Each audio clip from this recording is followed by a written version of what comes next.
Bonjour Michel Juvet. Bonjour. Ce week-end a eu lieu à Jackson Hole la réunion des banquiers centraux et on voit que dans le discours de M. Draghi, les choses changent. Que dit-il de spécial? D'abord, il a fait une photographie de la situation en annonçant que la zone euro était au bord d'une troisième récession et peut-être au bord d'une déflation.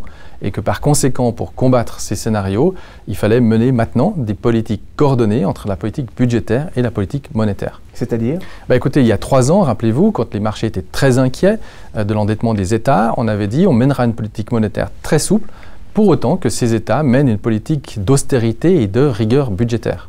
Et on a quand même le sentiment que le discours de M. Draghi n'est plus du tout le même que celui qu'il tenait il y a encore quelques mois encore. Certainement, et probablement que l'expérience américaine a aidé à influer ce changement d'attitude. L'Amérique a réussi à générer de la croissance, réduire fortement son taux de chômage, réduire ses déficits budgétaires.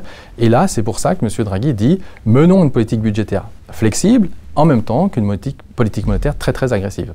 Alors faut-il voir dans le tournant spectaculaire du discours de M. Draghi une victoire d'une part pour la France, pour l'Italie, mais aussi pour Arnaud Montebourg, désavoué à l'instant en France? Non, je ne crois pas. Il ne s'agit pas ici de donner raison à M. Montebourg qui prenait exactement le contraire. Il prenait une politique très keynésienne qui est de relancer la demande, de distribuer l'argent et de financer ses dépenses avec l'aide de la Banque Centrale Européenne. Non, M. Draghi insiste sur un point.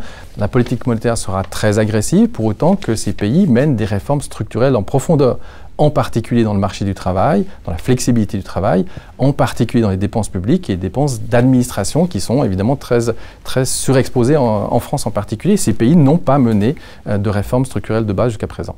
Et est-ce une recommandation déguisée à l'attention de l'Allemagne? Mais certainement aussi, puisque l'Allemagne a un petit problème de croissance en ce moment. En revanche, elle a une situation budgétaire en équilibre qui lui permet de mener une politique budgétaire un tout petit peu plus expansive pour relancer sa croissance domestique, qui sera évidemment un plus pour les exportateurs des partenaires de la zone européenne. Et quelles conclusions peut-on tirer de tout cela? Économiquement, c'est plutôt positif. Cela devrait générer de la croissance à long terme, mais on sait bien que ces réformes structurelles sont difficiles à appliquer politiquement, elles prennent beaucoup de temps.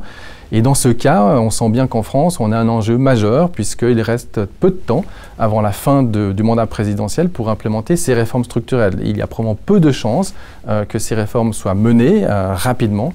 Et par conséquent, la Banque Centrale Européenne va devoir appliquer ce qu'a fait la Banque Centrale Américaine, faire ce qu'on appelle le quantitative easing, c'est-à-dire acheter des dettes souveraines pour encore faire baisser les taux d'intérêt et relancer la croissance économique. Et avec une influence évidente sur les marchés financiers. Absolument, et l'euro, par conséquent, va rester plutôt faible, puisqu'au même moment, la Banque Centrale Américaine, elle, mène une politique inverse. Elle va resserrer ses liquidités, ce qui est favorable au cours du dollar. Et puis sur les marchés actions, les actions européennes devraient rester soutenues par cette injection nouvelle de liquidités dans les marchés. Merci beaucoup Michel Juvet. Merci.